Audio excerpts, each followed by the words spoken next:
we are going to start our English Readers Books first chapter named as The Cranky Macaw. First of all, I will tell you what is the meaning of cranky.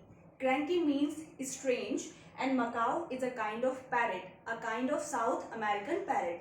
So, today I am going to tell you the short summary of our chapter The Cranky Macaw.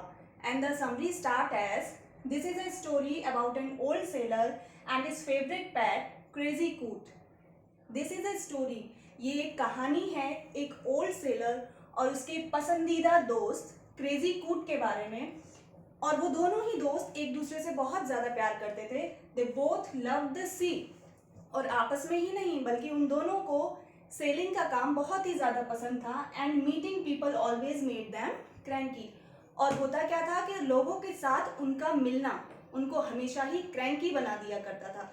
Cranky means strange. That means Johnny J and Cranky Coot both doesn't like to meet people.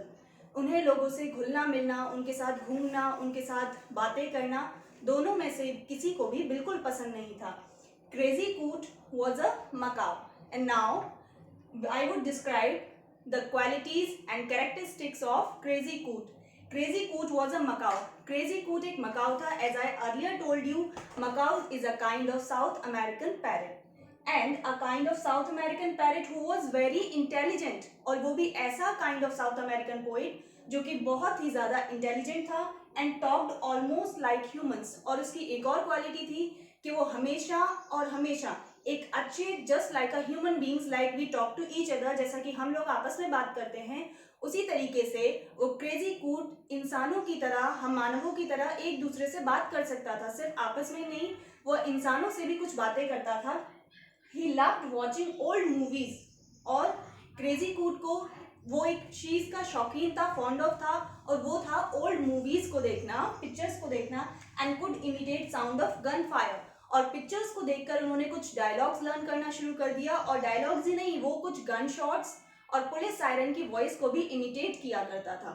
And one day what happens, one afternoon मिसी में, एक दोपहर क्या हुआ कि मिसी में जो कि जॉनी जे की सिस्टर थी came to visit Johnny J. वो जॉनी जे से मिलने के लिए उसके पास आई, but he was not at home. लेकिन जॉनी जे unfortunately उसे घर पर नहीं मिला. So she decided to stay there for some time and waiting for her brother, she went to sleep. अब उसने डिसाइड किया कि जब तक उसका भाई नहीं आता कुछ समय के लिए वो उसका इंतजार करेगी। और इंतजार करते करते वो वहीं जॉनी जे के घर पर थोड़ी देर के लिए उसे एक नैप आ जाती है, एक शॉर्ट नींद वो ले लेती है।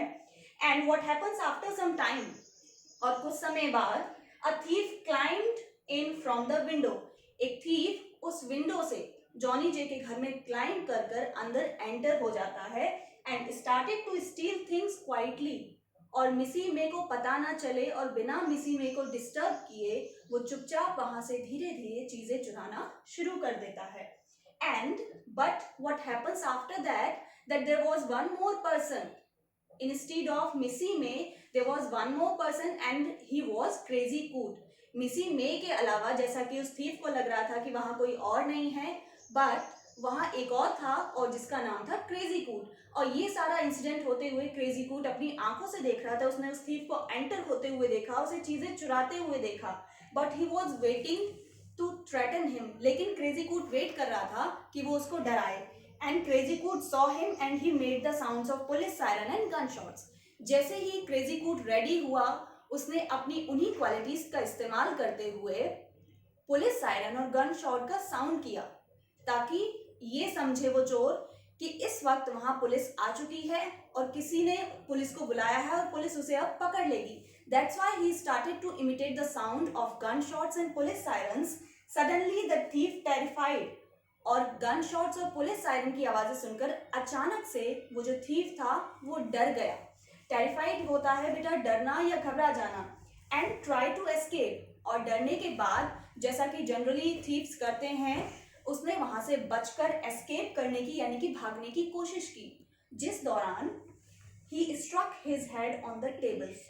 At the duration of escape, he struck his head on the table. उसका सर भागने के दौरान एक टेबल से टकरा गया and fainted, और वो वहां बेहोश होकर गिर गया। After all these incidents, Missy May called the police. Missy May की जब नींद खुली, उसने देखा कि ये सारी चीजें हो चुकी हैं, तो उसने तभी तुरंत ही पुलिस को बुलाया, जिसने आकर उस थीफ को अरेस्ट कर लिया. And after being saved by crazy कूट, जैसा कि मिसी में क्रेजी कूट को पसंद नहीं करती थी, और as I told you earlier in the story that Crazy Coot and Johnny J also doesn't like to meet peoples. तो after this incident Missy May started to like crazy कूट, जैसा कि वो उसको पहले पसंद नहीं करती थी. इस इंसिडेंट के बाद उसने उसका थैंक किया, क्योंकि उसने उसकी जान बचाई थी, जिसकी वजह से आज मिसी में जिंदा थी, और वो चोरी भी उस क्रेजी कूट ने रोक दी. So that's why she started to love him, she started to take care of him, and she started to liking him. So students, this is the short summary of your first chapter, The Cranky Macaw.